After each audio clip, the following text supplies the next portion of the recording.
Lord सभी को। मैं चाहती हूँ जो मैं बोल रही हूँ आप सिर्फ 2 मिनट के लिए सोचिए, क्योंकि मैं आपको कुछ इससे बताना चाहती हूँ। क्या होगा अगर आपके शरीर के जो अंग हैं वो एक दूसरे के विरोध में आने लगे, वो एक दूसरे की निंदा करने लगे, एक दूसरे के विरोध में एक दूसरे से नफरत करने लगे। अगर आपका हाथ कहे कि मुझे पैर नहीं चाहिए, मुझे आंखों से नफरत है, मुझे पैरों से नफरत है, और आपका हाथ चाकू लेकर आप ही के पैरों को काटने लगे, आपके शरीर के अंगों को नुकसान पहुंचाने लगे, यानी सारे अंग एक दूसरे के खिलाफ खड़े हो जाएं अगर आपके शरीर में, तो आपका शरीर नहीं रह जाएगा, वो प्रॉपर काम नहीं कर पाएगा प्रियो।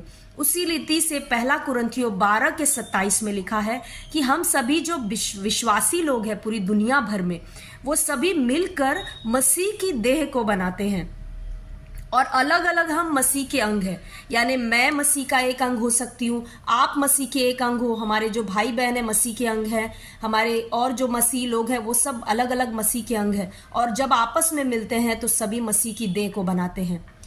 तो जब हम अपने ही भाई बहनों की, अपने मसीही भाई बहनों के खिलाफ खड़े होते हैं, उनकी चुगली कर रहे हैं, उनकी बुराई कर रहे हैं, उनकी निंदा कर रहे हैं, हम अपने अभिषिक्त पास्टरों के खिलाफ, अभिषिक्त पास्टर्स के खिलाफ, अभिषिक्त परमेश्वर के दासों के खिलाफ जब बात कर रहे हैं, तो हम क्या कर रहे हैं? हम अपने ही, हमारे मसीह की देह के जो अंग हैं, मैं एक अंग हूं, मैं अगर किसी की बुराई कर रही हूं तो मैं उस अंग को खराब करने की कोशिश कर रही हूं, उस अंग के बारे में मैं बुरा बोल रही हूं, उसके विरोध में आ रही हूं, और इससे क्या होगा? मसीह की देह सही रीति से काम नहीं कर पाएगी।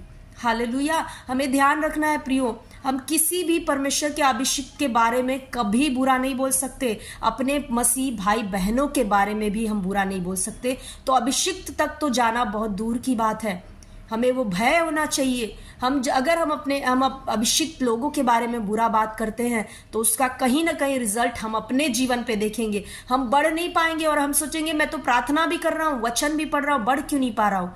हो सकता है उसका कारण ये हो कि आप परमेश्वर के अभिषिक्तों के बारे में बुराई कर रहे हो, पीठ पीछे उनके बारे में बुरा बोल रहे हो, उनका न्याय कर रहे हो। बंद करना हमें ये सारी चीजें, और इससे सबसे ज्यादा अगर प्रभाव पड़ेगा तो मसीह की देह के ऊपर। मसीह की देह बढ़ नहीं पाएगी, कलीसिया बढ़ नहीं पाएगी। और शायद आज एक ये बड़ा कारण हो सकता है क्यों कलीसियाएं बढ़ नहीं पा रही, क्यों मसीह की देह बढ़ नहीं पा रही है। उसका कारण ये हो सकता है जो फूट है देह में, उसके कारण। पुराने समय में नई कलीसिया जब थी तो आप पढ़ोगे वो सब एक मन होते थे, इसीलिए उस कलीसिया में ज्यादा काम होते थे परमेश्वर के। आप 1 कुरिन्थियों 12 अध्याय पढ़ेंगे, उससे परमेश्वर आपको जरूर बहुत सारी